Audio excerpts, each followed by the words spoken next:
this content is for kids. It's not for kids. Isn't that what I said? No, it's not for kids. If you are 13 years or younger, this is not for you. Do I have to kill somebody in order to actually make that point across? No, man, you don't have to kill Wait no a one. second. No. When we return to our planet, the High Court may well sentence you to torture.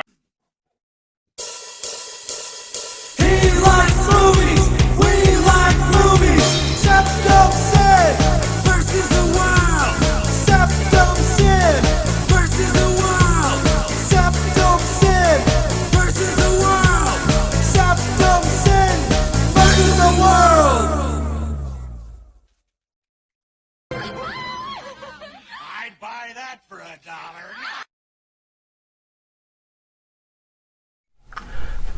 Greetings to all you people in movie land. And beyond. Here we are, on the magical couch, in front of the beautiful Christmas tree. Cats in the laps, movies on the TV. Someone sleeping in the corner. If you know what's going on, then that means you're listening to another Vlogcast. Ha ha ha! Well, we've got an interesting show for you today. We hope so. We only have an hour, and we got a lot to cover, and a lot to fit in that hour. Yeah. And it's just going to run quickly. I'm actually going to try, if we get to the end, I want to cover a lot of Christmas stuff I'm doing, because it's the best time to cover the holiday viewing. Yeah. But let's see if we can get there first. There's so much today. So, YouTube update. The YouTube boycott, which is the reason why you're probably seeing this on a Saturday instead of on the usual Friday. So, YouTube came out with this, well, you know about COPA, and if you don't know about COPA, we did an entire video on COPA. Go see it. I don't know why I'm pointing, because they can't see us. But that's one. Strike two, they're making us sign a service agreement that states if your channel is not considered financially viable, we withhold the right to delete your channel. But what does financially viable mean? Well, YouTube has come out and said it's not going to be on underperforming channels. Trust us. Trust us is the thing I have some issue with. So there's a boycott going on. So, what's the not commercially viable? That's the question, isn't it? It just says not commercially viable. They love using the vague language. Yeah. My thought is they're using it to get rid of inactive channels that haven't done anything in years and has taken up a ton of bandwidth. Because it takes a lot to store these videos. That makes sense. And, I mean, that's how I would look at it. But, at the same time, if I was like an evil corporation, like Google, I would look at this as a way of really trimming the fat, because all of these videos, it takes up a lot of bandwidth.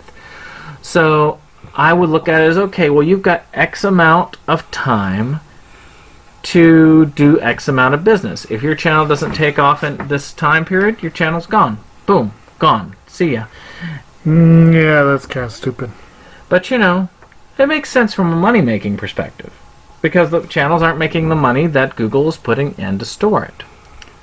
This is devil's advocate here, because I hate them for it, but this is something they could do, and I could understand the reasoning behind it.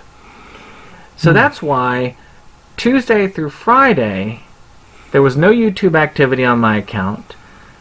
Movies Galore went up, but I like talking about movies. I don't run the channel. I've let them know about it. I'm not watching it or listening to it afterwards. And anyway. I am a big YouTube fan, and as far as like viewing, I watch a lot of YouTube. That's what I do the most of, matter of fact, because I can have that on in the background when I'm typing up notes, or have a podcast while I'm driving to listen to. So I'm going to have to really kind of figure out some alternative means of viewing. and listening during the week, because we're recording this on Monday. But of course I made it to the end. I just gotta look at how things were before YouTube. I'm gonna be sad because in a way I can't support a lot of my friends like the Rebel Gaming Club and so on, because I won't be watching them. But I will try and watch and catch up on Saturday to the ones that matter the most, like the Rebel Gaming Club. Because that's why we kind of vanished for a week essentially, and why I did the new stuff on my own, so I could at least give y'all a couple of days if you wanted to participate in the boycott. So, are you going to be participating in the boycott? It won't make a difference for me. I don't do much YouTubing. Well, you do own a channel. I know. That could be under threat. It will be. I need to start putting videos on it. Okay. So, the other part is an upcoming project. I've been in touch with a director, and we'll talk more about that as time goes on. He is the director of Death Toilet, which you can see on the pickups. And he allowed me to stream his movies. There's 28 of them in all, and Oh, wow. full length of them. And I'm hoping that some of those are shorts. And I said, try and review as many as you can. You got a free month worth. Go for it. So, I know what I'm going to probably be doing with my YouTube time this week. I filmed my last Christmas one. I only did 2 Christmas reviews this year. The first one, I don't even remember what it was. The second one was this Matrosia Christmas thing. But I did do 2 Christmas ones this year. Oh, wait, no. I don't know what it is. But still, I'm going to try and do these, watch all of them, write up reviews, because my main thing is going to be watching and writing, watching and writing, watching and writing. And then once I'm done, I'm going to just start releasing review after review on this channel. I usually do not do a lot of reviews, and usually when I do reviews, it's that I have physical media to back it up. Death Toilet 1 and 2, I'm probably going to hold off until last because I have them on physical media, so it doesn't matter if the time runs out. But I'm going to try and get them all watched, or at least a good portion, by the time the timer runs out, starting with the ones I find the most interesting and going to least interesting as I go. And I'm hoping to get a lot of them done. So you're going to get to see something fun, an ambitious project. And David Striggy on Delusions of Grandeur is doing something similar. So he'll probably do a lot of them at once. He likes to do rapid fire reviews. Mine will probably drop like maybe a couple a week once they get started. It's just there's going to be a huge pause, and probably in January you're going to start seeing them pop up. So that's all the stuff I have for the YouTube update. Anything that you're planning on doing for the channel? Nothing comes to mind. Alright, any major collection update news? I don't really have a lot other than its sales, and Right Stuff's big sale is going on, so I did a major purchase there. I did a purchase from the last sale. I did a purchase from the Sentai sale, and then Black Friday all over the place, and I'm way overspent. Yeah. So, check out our lovely pickups videos this week. yeah, you're going to be seeing a lot of pickup videos all throughout the season. Yep. Matter of fact, we're not that far away from our next pickup video. And then we're going to do a Christmas pickup video. It's going to be on Christmas Day. Then we'll do a New Year's pickup video, which will show up on New Year's Day. Which is kind of funny because I'll be working Crisis that night. Oh, hilarious. Yeah. Alright. So, our next topic being Kotobuki Jake's ongoing viewing. Stuff that you haven't started, that you've already started, and we talked about starting it before under First Impressions, but that you've just continued reading, watching, whatnot. Well, not much ongoing viewing. I caught a couple more episodes of Rick and Morty. Mainly, notably, I guess, an episode of Columbo called A Stitch in Crime, which featured Leonard Nimoy. That was kind of interesting. A lot of ongoing reading. As mentioned briefly in our pickup video, I have finally gotten to the Thriller Bark storyline in One Piece. So I finally met the original introduction of Brook, who's probably my favorite character in the series. I've also read additional volumes of My Hero Academia, My Hero Academia Vigilantes, Blue Exorcist, and Skip Beat. So I've gotten a fair bit of ongoing manga read. That's really it for the ongoing. So, new release news. I got two things that I thought were pretty cool coming up. Fooly Cooley is getting a 2-season collection, so you get to actually see the original, and you can get the sequel series that wasn't as well liked if you want to get them all in one package. But the coolest thing is Resident Evil 3 Nemesis is getting the remake treatment that Resident Evil 2 got. So that's going to be really cool. In my opinion, if they do Code Veronica, that will be the last of the truly clunky ones. I mean, there's some spin-offs, but who's gonna do Resident Evil Survivor? That's a shit game. Right. But if they can do Code Veronica, in my opinion, you could play Resident Evil 1 through 7, including Code Veronica, which should have been a numbered title. That was the original 3. In modern graphics. Or semi-modern graphics, because 4, which would be the oldest at that point, if you got Code Veronica, 4's graphics still hold up pretty darn well. GameCube graphics hold up pretty good, and they're all released on modern consoles.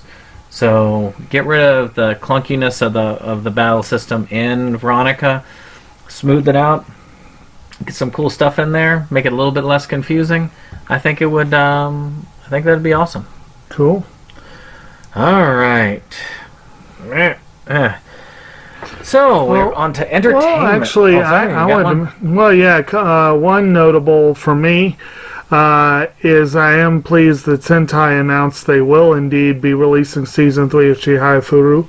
We knew it was coming, but it was nice to get a confirmation. And it was also cool when they said they were going to do Food Wars Plate 3. Oh, that's true. They do have that coming. We did that on the last one of these. Right. Was that? I feel like there was one more release. Oh, I don't think we've reported on this yet. Because I can't remember the last time we did a... it's been a while since we did a vlogcast. You've seen what Criterion has lined up for the start of the year, right? Oh, what they got? Well, among other things, Pedro Almodovar's All About My Mother is coming out the end of January. That's going to be cool. But the big one, I still think it's too soon. They should have waited another year. But Netflix is gamely allowing Criterion to release Roma. And I am very excited about that. It's coming out just in time for my birthday, but I still think that should have waited another year. But I'm hoping that in a year, they will release on Criterion The Ballad of Buster Scruggs, and that would be cool. That would be good. They love the Coens. And we've got some big Netflix stuff in the awards buzz this year, some of which screams Criterion. So we'll see. When are they releasing the best picture? I mean, what was it? Roma. Did you say Roma? Roma. So yeah, that one needed to be released. And that seems like it's going to be a perfect fit for them. You know. Oh heck yeah! I want that from my collection. Yeah. It's one of the few I'm missing from this past year. Right. So it needs to be released. Right. Deaths. I'm going to come back to entertainment because we are covering the Globes. But Tom Lyle, the Spider-Man artist, you can tell how long it's been since we've done this, died at age 66 in November. Carol Spinney, which is the most famous one, because he's a puppeteer who is best known for his work with Big Bird, which is on a lesser-known child show called Sesame Street. I've heard of it. Among other things. And, of course, Renee Auberjonois. I thought you spoke French. Bobo Zuma. Died at 79. He was on Star Trek today, I believe. Yeah, and that was big news for Star Trek he fans. It's also, for me, he is also a regular with Robert Altman. He was in MASH and McCabe and Miss Miller and The Player, and he did a lot of TV work, not just Star Trek, but he guested on such random and varied shows as Frasier, Matlock, Darkwing Duck, the Batman animated series, Warehouse 13. I mean, he had a pretty impressive TV resume, and I always liked. He just seemed like a likable guy. So it's like he'll be missed, definitely. Yeah. Yeah. So, Golden Globes. Mm-hmm. We're not going to go through everything. That's just going to be there. Just kind of the highlights. Or lowlights, depending on how you look at it. Yeah. It was weird. And interesting. I mean, one thing that just I thought was weird was it's not weird by some, and I got yelled at online because a lot of people think this should win Best Animated Feature, which is the live-action Lion King. Yeah, what's wrong with that picture there? Yes, it is all animated. And that's what people are like, it's all animated. It's much better than that crummy original Lion King. And from what I've heard, it's not. Are we watching the same Lion King here? In either case? But if something billed as live action to go along with the live action Disney stuff, though yes, it meets the definitions, when stuff like 1010 couldn't get a nomination, I really feel like this shouldn't, just on principle. Especially when it edges out movies like the Lego Movie Part 2, and I Want to Eat Your Pancreas, and Weathering with You, and Promare, and all those other ones that could have possibly gotten in there. It's just... Yeah, no, I mean, I loved the idea that How to Train Your Dragon is in there. We knew Frozen 2 and Toy Story were going to, I mean, Missing Link is kind of an odd I mean, one. Laika, and they've had a lot of pluses that have gotten into that category before. So it makes sense. I mean, they're a good studio. They're solid. Kubo and the Two Strings. Two Strings was the last one, and that was an awesome film. Yeah, Laika was awesome. And Missing Link doesn't look appealing, but that doesn't mean it is not good. It probably is good. The box trolls didn't look appealing. But speaking of Lion King is also up for original song for the song Spirit, co-written by Beyonce. That's going to win. Well, probably, but this is a fun little tidbit. This is a side news that I was going to report on anyway. I'd forgotten about the Globes. Elton John is also nominated for his song I'm Going to Love Me Again from the Rocket Man musical. Elton John has gone on record in the last week or so in saying he was very, quote, dissatisfied with the new Lion King. And specifically, he's a little bit peeved at what they did to the music from the original movie. Yeah. And I have to agree with him. What they did to Be Prepared is unconscionable. They butchered that song. So all you people that think the new movie is better, go back and watch the best villain song ever put to film. So, but anyway, the idea that Elton John came out against the music, and then he's going toe-to-toe with the music at the Globes, and probably the same thing at the Oscars, I'll bet. It'll be great. I love it. And I also like that Taron Egerton is up for a Globe for playing Elton John, because he did do a good job with that. He really did. Now, this one baffled me. I have not yet gotten to see A Beautiful Day in the Neighborhood. I want to. I really, really want to. But this is a film that ostensibly is about the late Fred Rogers. All the production materials, all the promotional materials, the trailers, has everyone believing it's about Fred Rogers, with Tom Hanks in the starring role. And Tom Hanks is nominated for Best Actor in a Supporting Role for A Beautiful Day in the Neighborhood. What? I need to see it. What? Yes, I need to see it anyway, but now I have to. I want to know why. No, a surprise for me is that I have not seen a single award for acting going up a nomination for the Downton Abbey movie. Well, I'm not terribly surprised there. But Downton Abbey as a show cleaned up It did. at the Globes, and I was surprised that we did not see at least a nod to some of the cast, especially at least one particular that won a lot. And you're probably thinking about the same person I was just thinking of. Another person who went on record this week or in the last couple weeks about being dissatisfied about certain films was Dame Maggie Smith. Yes.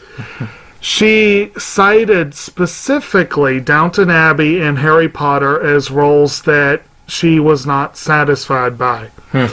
Now, I will admit, I have long maintained that the producers of the Harry Potter movies criminally underused their adult cast. Yeah.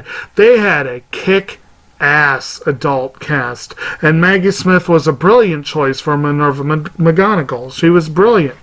And she barely got to do anything other than glare witheringly at rule breakers and do a couple other things here and there. So I understand that fully and fully agree with her. Now, I will admit her saying that Lady Grantham is unsatisfying, that's a little... I would have thought she'd have had a blast with that role. And that last role in the movie was very heartfelt. But she has said that she feels the character should have died long ago, and the movie definitely leaves it open that she probably won't be back for the sequel. But you're kind of right. You would have thought she would have gotten a token nod just because they love that. I mean, she's won many awards for that character. Right. So I was curious about it. I want to see Cats beat them all out in that song. I don't know what to make of Cats. Just because it's such an awkward-looking film. I don't know what to I want to make of see, because I've always wanted to see the musical. Mm-hmm. So I want to see it, sort of, Yeah. out of morbid curiosity. And this, well, no, the Globe won't be enough reason for me to do it. The Oscar would, but the Globe, not enough. I also really, really, really, really, really want to see the Korean film Parasite. It's gotten so much buzz, and it's up for a ton of Globes, including director and screenplay, which is fairly impressive for a Korean film.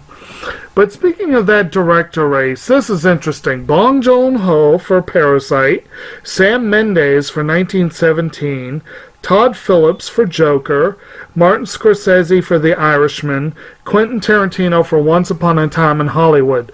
No real surprises there. That is an impressive grouping there. But this is the surprise. The top film with 6 nominations is Noah Baumbach's Marriage Story. It is considered a semi-autobiographical film for Baumbach. He is a very, very talented director with a very strong, usually depressing as all hell, but very strong vision. And supposedly this has got his fingerprints all over it. And 6 nominations, and he's not up for director. That's really weird. I don't get that. You know, also interesting is the absence of Marvel movies.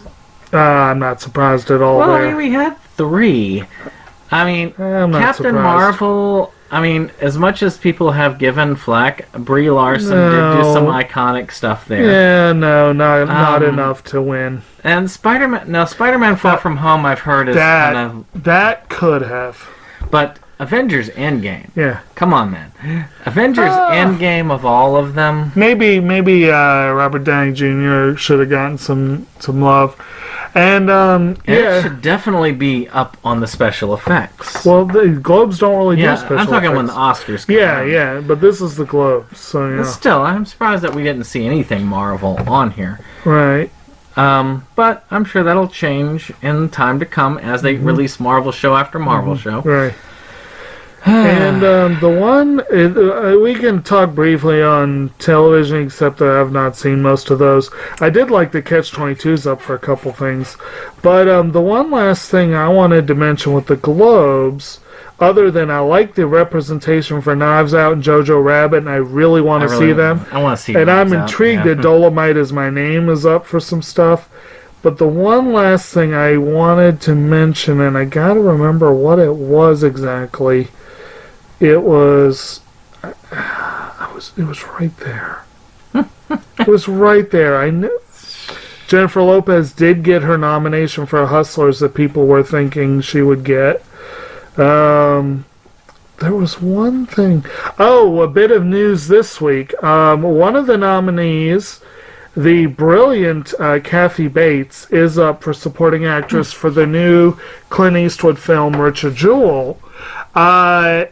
Richard Jewell it made AFI's list of the top films of the year, and and it's being sued by the is it the Atlanta? I can't remember the name of the paper, but it's the paper that originally was heavily involved in the reporting. I think they were the ones that reported that Jewell was a suspect or something like that. And supposedly the movie's portrayal of the main reporter, who's played by Olivia Wilde in the film, and who is no longer with us apparently, the paper feels that the portrayal of her in particular, and the paper in general, is grossly misleading and false, and they are suing the production to, at the very least, put a disclaimer that this is artistic license. Because, and that's kind of, I guess Eastwood does court controversy with a lot of these real life films he's doing, but this one he apparently stepped in it with this group, and so I'm curious to see how that'll play out. Well, if he has an empty chair, he'll take it out. Yeah. So unfortunately Booksmart's up. Speaking of Wilde, I believe Wilde directed Booksmart. That's one I need to see, actually. Jeez, I can't think what it was. Never mind. Yeah. Well, let's go on to First Impressions. First Impressions? I have one. Of what? Thing that I started for First Impressions. Oh, right. Because First Impressions is the part where we talk about things that we've actually started on. And I started on the series The Mandalorian. Oh. The Disney Plus series that everybody says it's worth dropping Netflix and picking up Disney Plus for. And I say, well, if I'm going to pick up Disney Plus, it's not going to be because I dropped Netflix. Mm-hmm.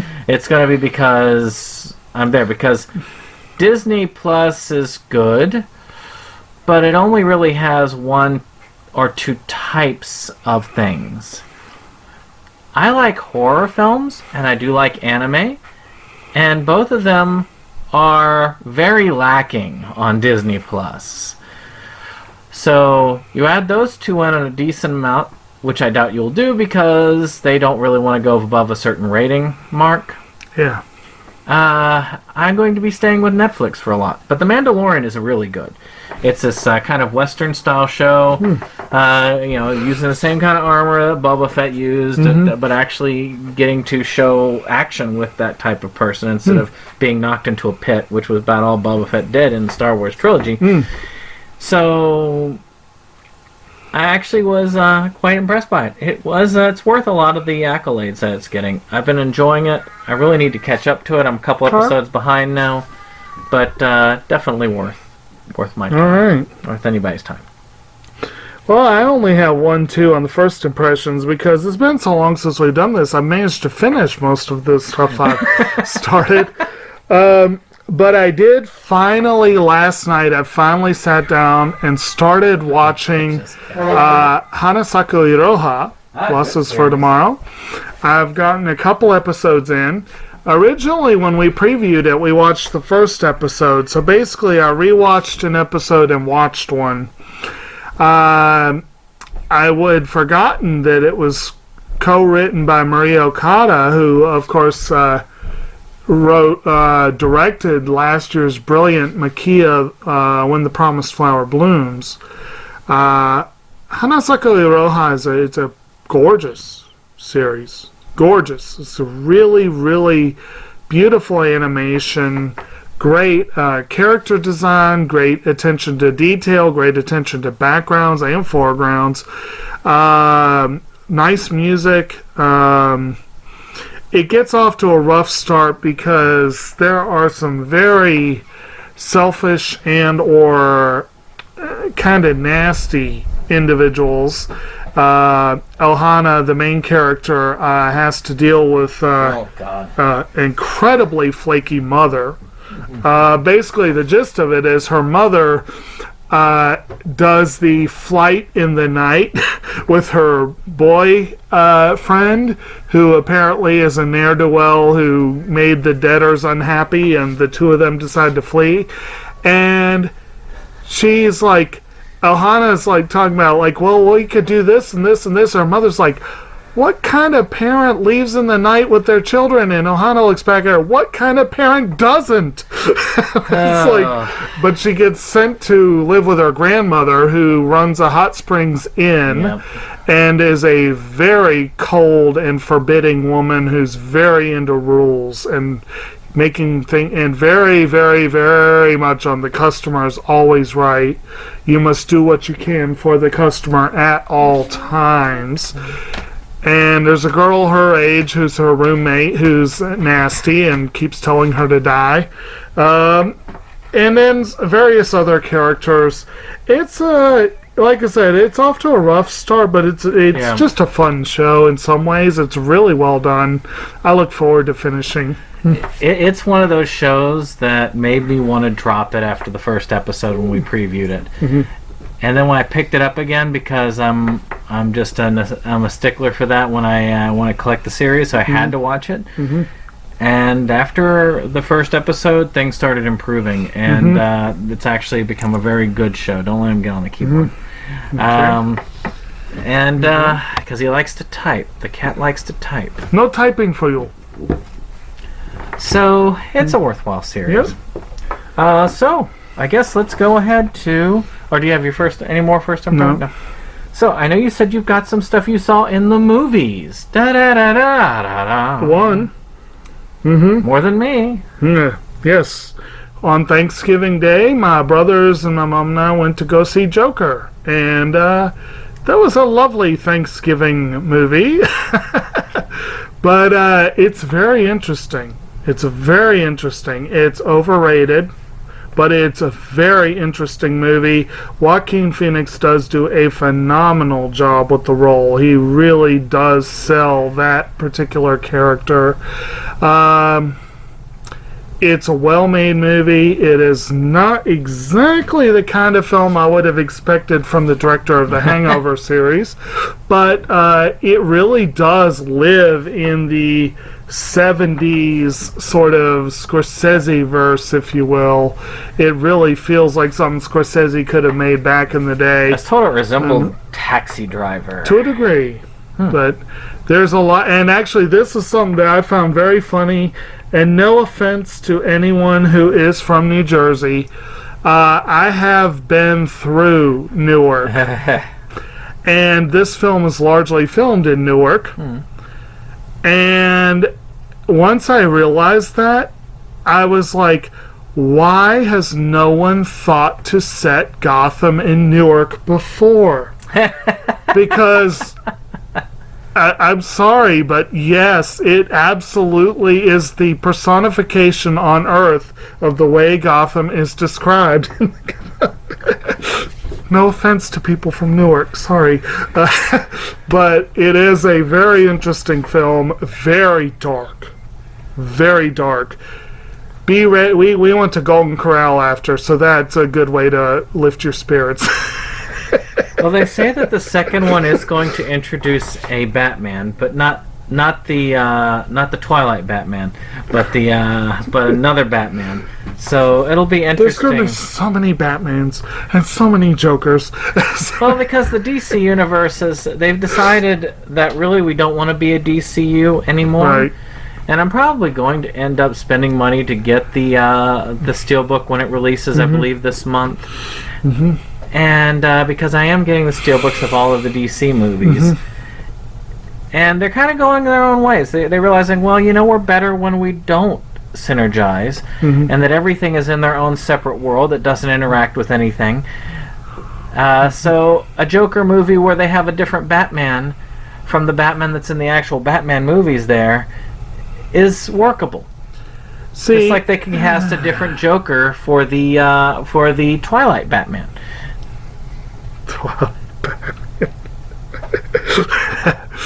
Okay.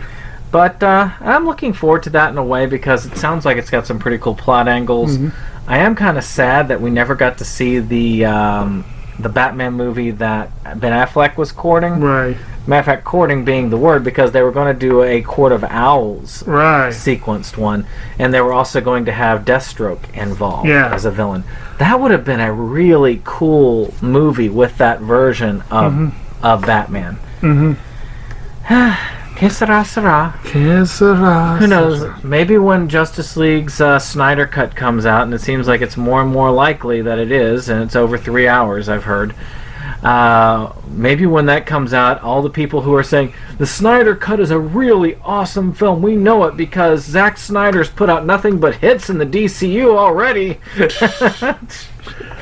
at Batman v Superman, truly an awesome film. Oh, jeez. Okay, well, actually, that was another bit of news in the last week. I saw that the guy who was like the director of photography for the film estimated that about 10% of the footage in the film was actually Zack Snyder's. Yeah. Yeah. So, we'll find out. How is it 3 hours? Oh my gosh. Any case. Inside Movies Galore. This is the one where we just talk very briefly over what we watched for Inside Movies Galore. Boy, we have not done this in a while. Nope. So, for Tremors, I did see a lot of other stuff related to Tremors. I saw 3 through 6. And tell you the truth, I saw 3 and 4. The first 4 films were fun. I really enjoyed the first 4. 5 and 6 were okay, but they really lacked the spirit of the first 4. The 4 was the one in the Old West. Yeah, it was. Yeah. But you know what did have the spirit of the original Tremors movies? The series. The series was great. I mean, it literally took place right after Tremors 3.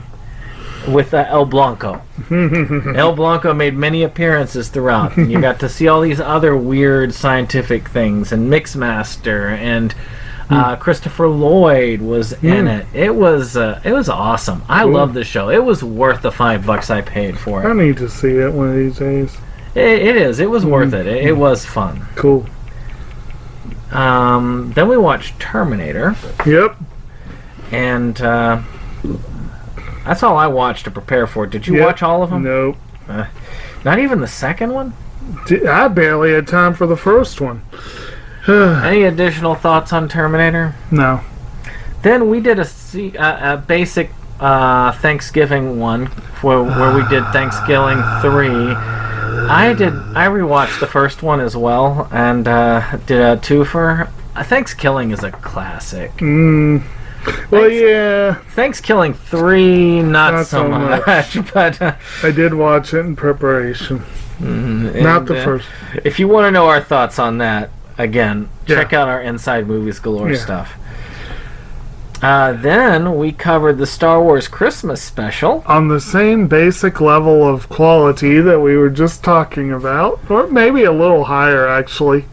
I actually still enjoy it. I watch it every year, and I've gotten to where it's just a fun tradition. Yeah. And I got to share it with everybody else, You did. to y'all's dismay. And along those lines, I did also watch the Lego Star Wars specials, which were fun. Those shorts were cute. Did you like the things that they showed? We got this 40th. I got this 40th anniversary thing that was a bootleg because you can only get it in bootlegs. Yeah. They had some fun things. Like they had this guy dressed up like Lucas going around breaking copies of it. Well, he went to a con and he was purchasing copies and then breaking them right there at the booth. Because that's what he said. If I could, he actually is quoted saying, "If I could, I would go out and I would break every copy." If I had time and a hammer. But I love the little thing they showed at the beginning of the first disc with Darth Vader just wrecking everything.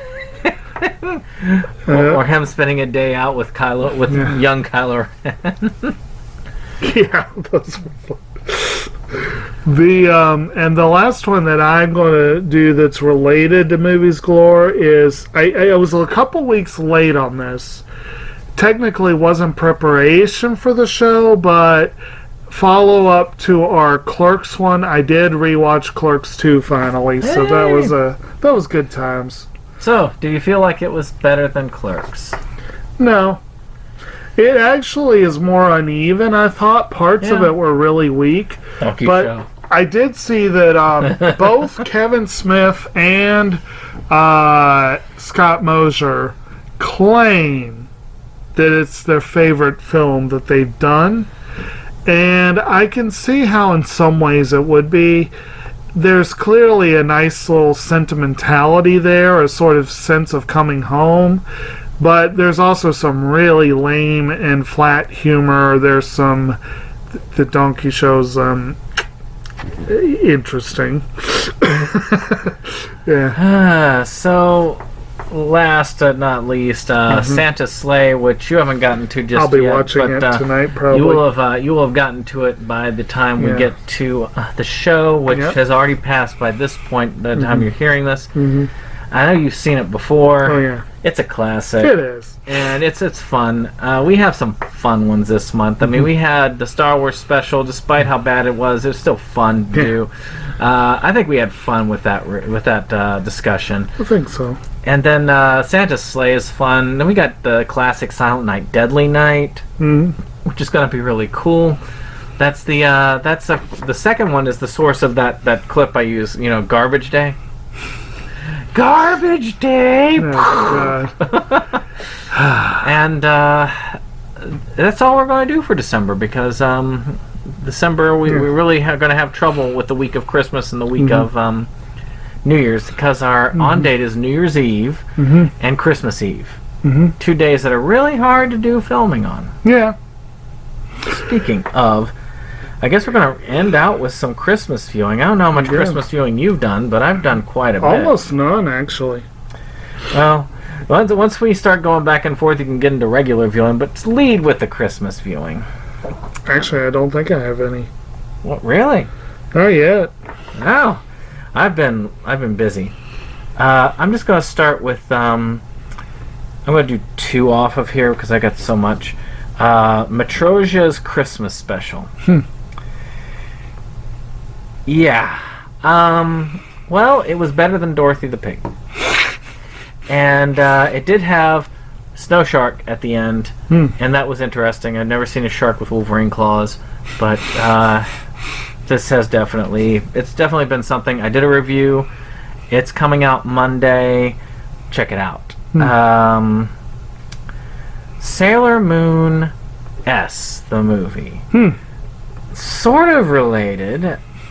I couldn't remember how much. It's just done around Christmas time, but it doesn't really have much of a theme. So, but it's nice. I mean, this woman, basically this evil woman on a comet wants to go and freeze the planet. And Luna falls in love with a guy, and all of the scouts, including the Outer Planet scouts, except for Saturn, because that would be overkill, goes out and fights the Ice Queen. And that's really the gist of it. It's a good film. It's very well animated. If you like Sailor Moon, you will like it. If you don't like Sailor Moon, you will not like it. I think that's pretty much there. So, all right. So I'm going to start off with something that is I watched on Thanksgiving, so that's a holiday theme. Yeah. Like I said, we went to see Joker. We briefly went to the park and then went to Golden Corral, and then we came home, and my brother that doesn't get to come visit us very often was with us actually for the full day, and it was kind of cool just hanging out with my brothers for a while. Both of them, don't get to do that much, and after the second movie was over, the third movie actually was over, we ended up going out. We just missed Best Buy's. They closed right before the movie ended, but we ended up going out to Black Friday at Walmart, and that was kind of a waste, but it was still fun. Yeah. But David, for whatever reason, he was on a Joker kick. He was on a big Joker kick, and we decided, why not? So I ended up cracking open a couple of my unused stuff, and we ended up once getting home watching The Dark Knight and following it with Suicide Squad. Woo. So we did great, not so great. Three very different takes on the Joker. Like I say, I don't know why, but I see like your brother David liking the Jared Leto Joker. No, not so much. Because he's got that kind of gangster little mentality. bit. Yeah. But basically, so this reminded me, I couldn't tell you how many times I've seen The Dark Knight. I practically memorized the film. It's a great film. Suicide Squad, this was my second time seeing it. And I have to say, I was able to more thoroughly crystallize in my mind what sucked about the movie. And a big part of it was Jared Leto's Joker. The visual, he had way too many tats, that metal grill that's not the Joker. But also just playing him up as the gangster, kind of the gigolo kind of...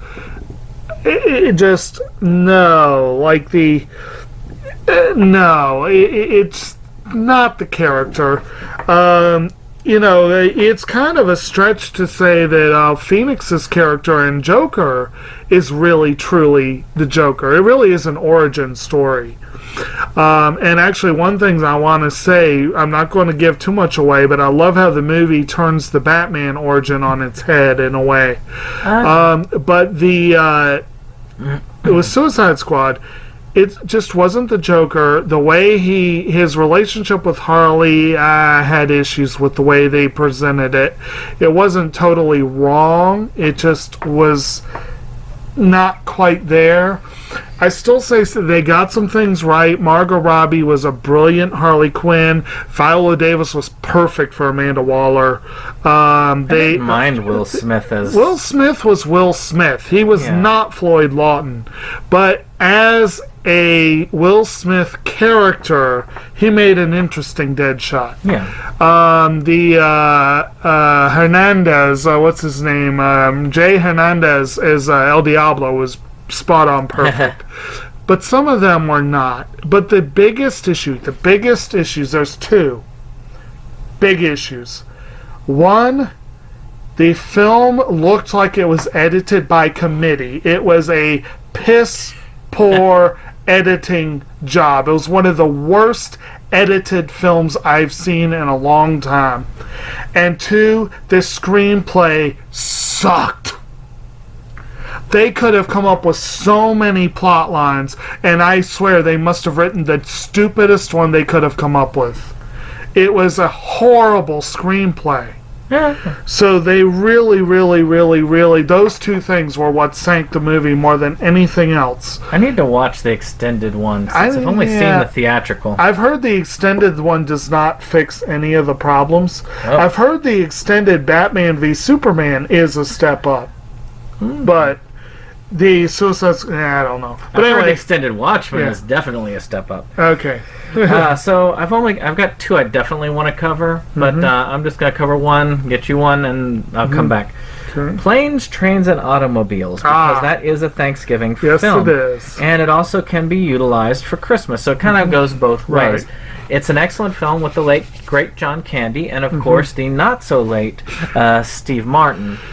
Steve Martin plays an asshole who basically gets what's coming to him over and over again in karma for probably all the wrongs he's committed and the wrongs he commits throughout the movie. And the administrator of that karma seems to be John Candy as they go through, and both of them try to get to Chicago from New York. You know, I've been to New York from Chicago. It should not have been that much of a pain in the butt to get there. It's like an hour flight. It's not that long. Yet every act of God conceivable was trying to destroy them in a way to where it was almost annoying, but still quite funny. It's a classic. I think that if you haven't seen it, you should see it. It's fun during the holidays. It can also fit for this time of year as well. There's sure as heck a lot of snow. Yep.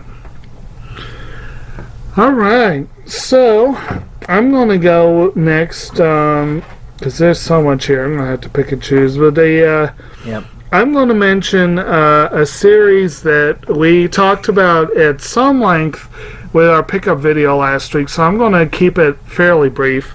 But I did rewatch Puella Magi Madoka Magica. Good series. Truly a classic series. Very, very dark series.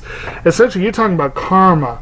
The series deals heavily with the idea of the universe is in balance and you need to... The whole magical girl system... I probably shouldn't say anymore because that gives away some of the plot. But basically... The balance is a huge part of it. And it's a fascinating series. Brilliant animation, brilliant music, phenomenal music actually. There are some twists that will catch you off guard if you don't know they're coming. And even if you do, you'll still be surprised by some of them. Want to get a wish, Granny? Yes. Want to get a wish? QB gets a bad rep. He is not actually evil because he has no morality to speak of. He is pure logic. Neutral. QB is what makes a man go neutral. Actually, QB is the poster child for where Zap Brannigan may not have actually been wrong to hate neutrality. Oh, God. But, yes, it's a fascinating series, and I'll go ahead and mention as well that one of the things I read this week was a spin-off manga called Puella Magi Suzune Magica. And in this one, Suzune is a magical girl who is a magical girl assassin. She's going around killing other magical girls. And it's a fascinating short series, like a lot of these spin-offs are. Each one kind of takes a bit of the formula and tweaks it a bit to make it a little different than the other one. And Suzune Magica was definitely worth a read, and I really hope some of these spin-off mangas get turned into anime. I know there's one coming out called Magia Record that's a spin-off. I wonder if Aniplex will probably release it. Only $90 an episode. Yeah, jeez. I have watched the two movies. I mean, the one that's the recap movie, which is pretty good, and the one that continues it, which is also fairly decent. Kind of an alternate an alternate retelling continuation. And speaking of revisiting, I revisited a little series that I know you'll be revisiting during these holidays watching, and that is Love Hina. The Christmas film. I have not watched it in years.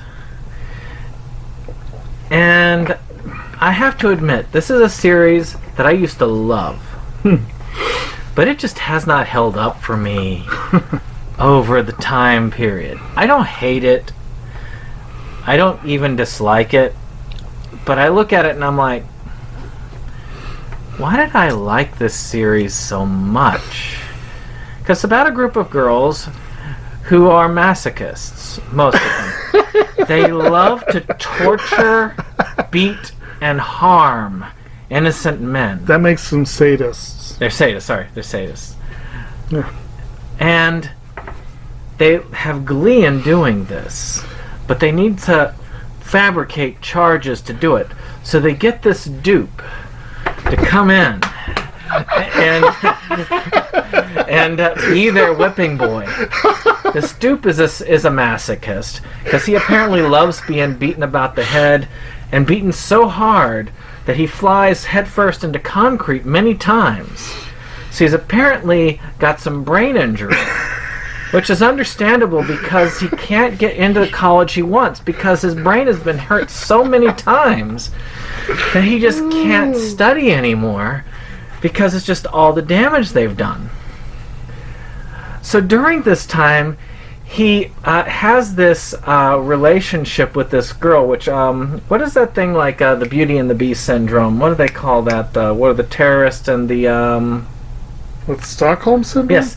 So he develops Stockholm syndrome and starts falling for this girl that's the leader of the beatings, who enjoys beating him the most, and so much that in this movie it actually goes so far as to have them admit their feelings for each other, that at the very end of the movie, they decide to not just try and be heartfelt, but then take it all back at the end. Now, in all seriousness... So, did you just read verbatim from the script of Ken Akamatsu's pitch meeting for the series? So, if I was to go in all seriousness with the series, it is not a bad series overall. It's basically about this guy who is kind of having a hard time getting into college. He made this promise to this girl a long time ago that I'm going to go to Tokyo U with you, which is really hard because it's an extremely top school, which is extremely hard to get into in Japan, so he keeps flunking. So he comes in and he's helping manage this boarding house. This boarding house is housed with all of these girls. And then he gets into these situations that lead to the girls beating the shit out of him. One of the girls, he kind of looks like one of the girls that he has gotten the promise from. And throughout the end of this supposedly really does start as the first catalyst of where they finally start going somewhere with the romantic relationship. It kind of peaks at the end of the series, but you still have to watch all the way to the end through another movie and then another series really to get the full ending. And like any romantic comedy, it's always 2 steps forward, 1 step back. And that's how it is here, and kind of frustratingly so. But I thought, I'm going to retread this, and to me, it was just frustrating. I don't see what you see in the Christmas special.